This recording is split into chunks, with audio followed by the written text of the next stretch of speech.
Why on earth have they added seatbelts to the ride? They're so unnecessary. Have the restraints ever come up during the ride and flung someone out of the seat? I don't think so. But is it really a big deal? Obviously it was a sudden change and wasn't expected or announced until there was a TikTok posted by the park showing these new seatbelts. So do seatbelts ruin Icon? I'm going to be giving my thoughts based on the rides that I've had so far this season. At the time of recording, I've ridden Icon 4 times since the seatbelts were added, 3 of which were on opening day and 1 was the following Saturday. A big concern over the addition of seatbelts were the operations and dispatch times. Icon has always been one of the best operated coasters in the UK since it opened in 2018. The queue would always move really quickly, and the only cause of delay would be when someone needs to switch to the back row for the larger seats. When things went smoothly, 2 operators would just pull up on each restraint and send the train straight after. Of course, more will have to be done from now on. The operators have to check the seatbelts and the restraints before sending the train now. This is obviously going to add a little bit of time to the dispatch time. And I think it's fair to say that each train was in the station for quite a while last week, and Icon's queue was one of the longest on park. I was with an Easy Pass user on opening day, so I've only been in the main queue once. On opening day, with the other change of having to use your phone to enter a ride, it seemed like filling the air gate was pretty slow as well, which will have also contributed to the dispatch time. On one of our rides, everything seemed to go smoothly. All gates were filled and the train filled quickly, and the operations of dispatching that train were pretty good. On Saturday in the normal queue, we waited a very long time. It was rammed on park, however Icon was on 3 trains. It did only open at 12 o'clock that day, so that might not have helped. We did seem to move pretty slowly, but I don't remember being in the station for that long. I think that operations will be like this for most of the times the year goes on. It was opening week, the first few days of operation with the new seatbelts, and the first day of everyone scanning their phones to actually get on the ride. Things aren't going to go smoothly.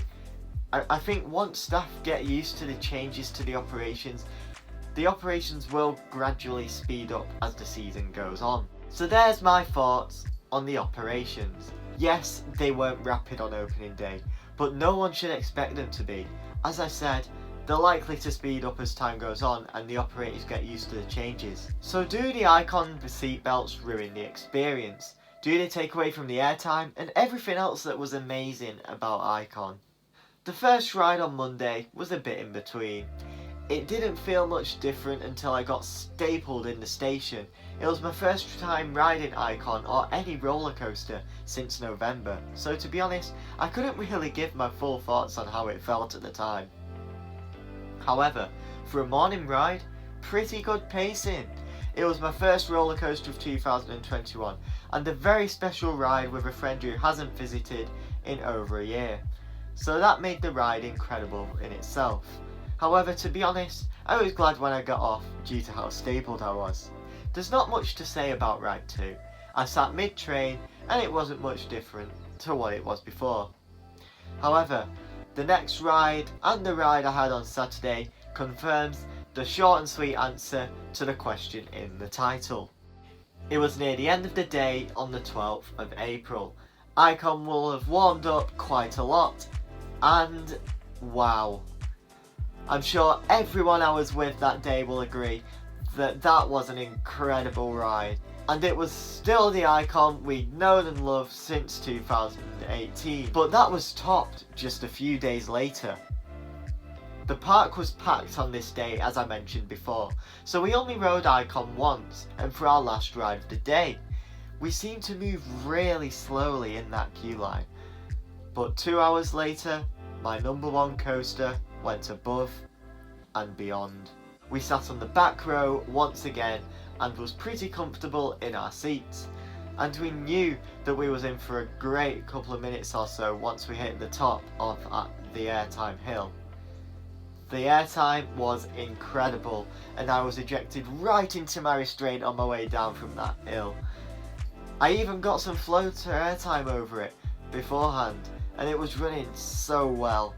So, the train weaves us in and out and in between of Steeplechase and Big Dipper, inverts us through the inline twist, and launches us up into the Junior Immelman. Coming out of that element provided some amazing whip as we came out of it. We were flung from side to side throughout the twists and turns of the second half, and of course we received some amazing ejector airtime over the airtime hill.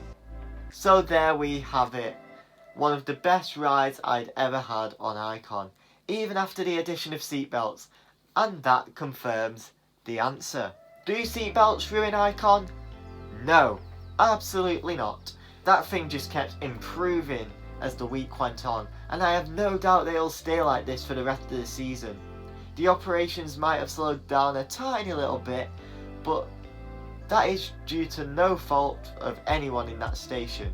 You can just tell that the Icon staff worked really hard and are determined to operate the ride the best they can. And I have absolutely no doubt that the operations will be really quick again in the very near future.